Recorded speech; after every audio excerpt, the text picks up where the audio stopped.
ACT students finally document verification ಸ್ಲಿಪ್ನ download ಮಾಡ್ಕೊಂಡಿರ್ತೀರಾ. ಕೆಲವೊಬ್ಬರಿಗೆ ಡೌನ್ಲೋಡ್ ಆಗಿಲ್ಲ ಇನ್ನೂ ಕೂಡ. ಸೊ ಡೌನ್ಲೋಡ್ ಆಗಿಲ್ಲ ಅಂದರೆ ಏನು ಮಾಡಬೇಕು, ಲಾಸ್ಟ್ ಡೇಟ್ ಯಾವಾಗ ಡೌನ್ಲೋಡ್ ಮಾಡ್ಕೊಳ್ಳೋದಕ್ಕೆ, ಮತ್ತು ಡೌನ್ಲೋಡ್ ಆದಮೇಲೆ ನಾವು ಏನೆಲ್ಲ ಚೆಕ್ ಮಾಡ್ಕೋಬೇಕು, ಮತ್ತು ಆಪ್ಷನ್ ಟ್ರೀ ಈಗ ಆಲ್ರೆಡಿ ಸ್ಟಾರ್ಟ್ ಆಗಿದೆಯಾ, ಸೊ ಇಲ್ಲಿ QR ಕೋಡ್ ಕೊಟ್ಟಿದ್ದಾರಲ್ಲ ಇದನ್ನು ಸ್ಕ್ಯಾನ್ ಮಾಡಿದ್ರೆ ಆಪ್ಷನ್ ಟ್ರೀ ಮಾಡ್ಬೋದಾ, ಈ ರೀತಿ ಎಲ್ಲ ಡೌಟ್ಸ್ ಇರುತ್ತಲ್ವಾ.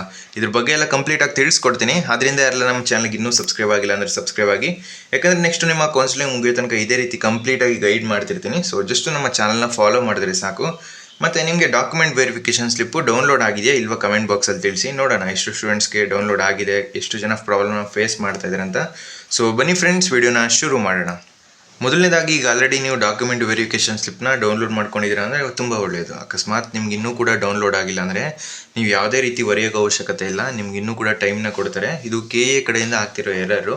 ಅಕಸ್ಮಾತ್ ನಿಮ್ಮ KCT ರಿಸಲ್ಟ್ ಇನ್ನೂ ಅನೌನ್ಸ್ ಆಗಿಲ್ಲ ಅಂದರೆ ನಿಮ್ಮ ರಿಸಲ್ಟ್ ಅನೌನ್ಸ್ ಆದಮೇಲೆ ಈ ಒಂದು ಡಾಕ್ಯುಮೆಂಟ್ ವೆರಿಫಿಕೇಷನ್ ಸ್ಲಿಪ್ನ ಡೌನ್ಲೋಡ್ ಮಾಡ್ಕೊಳ್ಳಿ.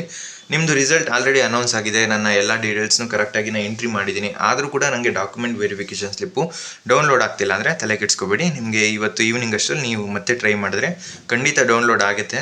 ಇನ್ನೊಂದು ಇಂಪಾರ್ಟೆಂಟ್ ವಿಷಯ, ನಿಮ್ಮ ರ್ಯಾಂಕ್ ತಕ್ಕಂತೆ ಯಾವ ಕಾಲೇಜ್ ಸಿಗ್ಬೋದು ಅಂತ ತಿಳ್ಕೊಬೇಕಂದ್ರೆ ಲಿಂಕ್ ಡಿಸ್ಕ್ರಿಪ್ಷನ್ಲಿ ಕೊಟ್ಟಿರ್ತೀನಿ. ಏನಿಲ್ಲ, ಜಸ್ಟ್ ನಿಮ್ಮ KCT ರ್ಯಾಂಕು ಮತ್ತು ನಿಮ್ಮ ಕ್ಯಾಟಗರಿ ಚೂಸ್ ಮಾಡಿ, ಮತ್ತು ನಿಮಗೆ ಯಾವ ಬ್ರಾಂಚ್ ಬೇಕೋ ಅದನ್ನು ಚೂಸ್ ಮಾಡಿದ್ರೆ ಲಾಸ್ಟ್ ಇಯರ್ ಡೇಟಾ ಯೂಸ್ ಮಾಡಿ ನಿಮಗೆ ಯಾವೆಲ್ಲ ಬ್ರಾಂಚಸ್ ಸಿಗ್ಬೋದು, ಯಾವೆಲ್ಲ ಕಾಲೇಜ್ ಸಿಗ್ಬೋದು ಅಂತ ಫ್ರೀಯಾಗಿ ಪ್ರಿಡಿಕ್ಟ್ ಮಾಡ್ತಾರೆ. ಹೋಗಿ ಒಂದ್ಸಲ ಚೆಕ್ ಮಾಡಿ. ಈಗ ವಿಡಿಯೋನ ಕಂಟಿನ್ಯೂ ಮಾಡೋಣ. ನೀವೇನಾದರೂ ಡಾಕ್ಯುಮೆಂಟ್ ವೆರಿಫಿಕೇಷನ್ ಸ್ಲಿಪ್ನ ಆಲ್ರೆಡಿ ಡೌನ್ಲೋಡ್ ಮಾಡ್ಕೊಂಡಿದ್ರೆ ನೀವು ಮತ್ತೆ ಇವತ್ತು ಒಂದ್ಸಲ ಡೌನ್ಲೋಡ್ ಮಾಡ್ಕೊಳ್ಳಿ. ಯಾಕಂದರೆ KE ಕಡೆಯಿಂದ ಎರರ್ಸು ಇದ್ದೇ ಇರುತ್ತೆ ಸ್ಟಾರ್ಟಿಂಗಲ್ಲಿ, ಆಮೇಲೆ ಅದನ್ನು ಅವರು ಸರಿ ಮಾಡ್ತಾರೆ. ಈಗ ಏನಾದರೂ ಪ್ರಾಬ್ಲಮ್ ಇದ್ದರೆ ಈಗ ನೀವೇನು ಕೊನೆಯದಾಗಿ ಡೌನ್ಲೋಡ್ ಮಾಡ್ಕೊತೀರಾ ಅದರಲ್ಲಿ ಎಲ್ಲ ಕರೆಕ್ಟ್ ಆಗಿರ್ಬೋದು. ಸೊ ಈಗ ಯಾರೆಲ್ಲ ಡೌನ್ಲೋಡ್ ಮಾಡ್ಕೊಂಡಿದ್ದೀರಾ ನಿಮಗೆಲ್ಲ ಡೀಟೇಲ್ಸು ಕರೆಕ್ಟ್ ಆಗಿದ್ರು ಕೂಡ ನೀವು ಮತ್ತೆ ಇನ್ನೊಂದ್ಸಲ ಡೌನ್ಲೋಡ್ ಮಾಡ್ಕೊಳ್ಳಿ, ಓಕೆನಾ. ಈಗ ನೀವು ಈ ಒಂದು ಡಾಕ್ಯುಮೆಂಟ್ ವೆರಿಫಿಕೇಷನ್ ಸ್ಲಿಪ್ಪಲ್ಲಿ ಏನೆಲ್ಲ ಚೆಕ್ ಮಾಡ್ಕೋಬೇಕು ತಿಳಿಸ್ಕೊಡ್ತೀನಿ. ಕೆಲವೊಬ್ಬರಿಗೆ ಇಲ್ಲಿ QR ಕೋಡು ಕಾಣ್ತಾ ಇಲ್ಲ, ಇನ್ನು ಕೆಲವೊಬ್ಬರಿಗೆ ಫೋಟೋ ಇಲ್ಲ, ಇನ್ನು ಕೆಲವೊಬ್ಬರಿಗೆ ನೇಮ್ ಕರೆಕ್ಟ್ ಆಗಿರೋದಿಲ್ಲ, ಇನ್ನು ಕೆಲವೊಬ್ಬರಿಗೆ ರ್ಯಾಂಕೇ ಅನೌನ್ಸ್ ಆಗಿರೋದಿಲ್ಲ. ಇದನ್ನೆಲ್ಲ ಕೂಡ KE ಅವರು ಸಾಲ್ವ್ ಮಾಡ್ತಾರೆ ಆದಷ್ಟು ಬೇಗ. ಸೊ ಆದ್ದರಿಂದ ನೀವು ಪೇಷನ್ಸ್ ಆಗಿ ವೆಯ್ಟ್ ಮಾಡಿ. ಈಗ ನಿಮ್ಮ ಡಾಕ್ಯುಮೆಂಟ್ ವೆರಿಫಿಕೇಷನ್ ಸ್ಲಿಪ್ ರಿಲೀಸ್ ಆಗಿದ ತಕ್ಷಣ ನಿಮ್ಮ ಆಪ್ಷನ್ ಟ್ರೀ ಸ್ಟಾರ್ಟ್ ಅಲ್ಲ, ನಿಮ್ಗೆ ಇನ್ನೂ ಕೂಡ ಸೀಟ್ ಮ್ಯಾಟ್ರಿಕ್ಸ್ ರಿಲೀಸ್ ಆಗಬೇಕು.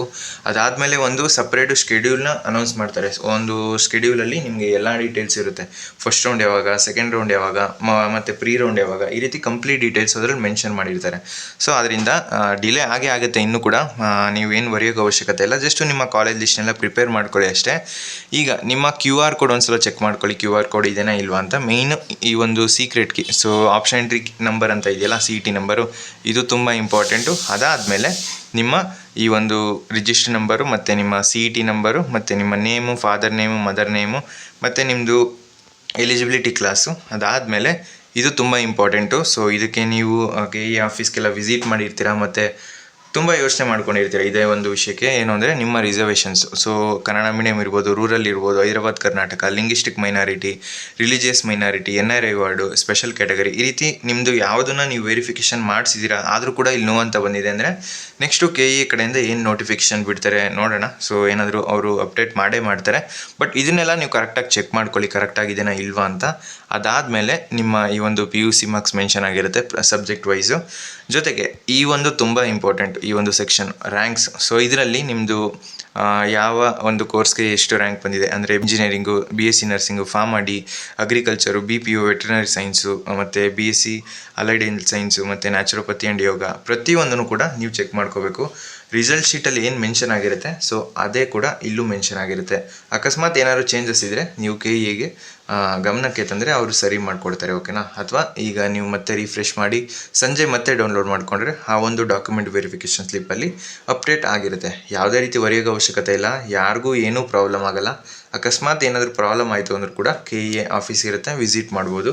ಸೊ ಈಗಲೇ ವಿಸಿಟ್ ಮಾಡಿಬಿಡಿ, ಕಂಪ್ಲೀಟ್ ವೆಯ್ಟ್ ಮಾಡಿ. ಸೊ ಎಲ್ಲರಿಗೂ ಕೂಡ ಕರೆಕ್ಟಾಗಿ ಡೌನ್ಲೋಡ್ ಆಗುತ್ತೆ, ಎಲ್ಲರದು ಕರೆಕ್ಟಾಗಿದೆ. ನಿಮ್ಮದೊಂದು ಮಾತ್ರ ಈ ರೀತಿ ಪ್ರಾಬ್ಲಮ್ ಆಗಿದೆ ಅಂದರೆ ಅದನ್ನು ನೀವು KE ಗಮನಕ್ಕೆ ತಂದರೆ ಅವ್ರು ಖಂಡಿತ ಅದನ್ನು ಚೇಂಜ್ ಮಾಡಿಕೊಡ್ತಾರೆ, ಓಕೆನಾ. ಸೊ ಬೇರೆ ಏನಾದರೂ ಡೌಟ್ಸ್ ಇರೋ ಕಮೆಂಟ್ ಬಾಕ್ಸಲ್ಲಿ ತಿಳಿಸಿ. ಸೊ ಫ್ರೆಂಡ್ಸ್, ಈ ವಿಡಿಯೋ ನಿಮ್ಗೆ ಇಷ್ಟವಾಗಿತ್ತು ಅಂದರೆ ಲೈಕ್ ಮಾಡಿ, ಕಮೆಂಟ್ ಮಾಡಿ, ಮತ್ತು ನಿಮ್ಮ ಫ್ರೆಂಡ್ಸ್ಗೆಲ್ಲ ಈ ವಿಡಿಯೋನ ಶೇರ್ ಮಾಡಿ. ಕಾಲೇಜ್ ಪ್ರಿಡಿಕ್ಟರ್ ಲಿಂಕು ಡಿಸ್ಕ್ರಿಪ್ಷನಲ್ಲಿ ಕೊಟ್ಟಿರ್ತೀನಿ, ಹೋಗಿ ಒಂದ್ಸಲ ಚೆಕ್ ಮಾಡ್ಕೊಳ್ಳಿ.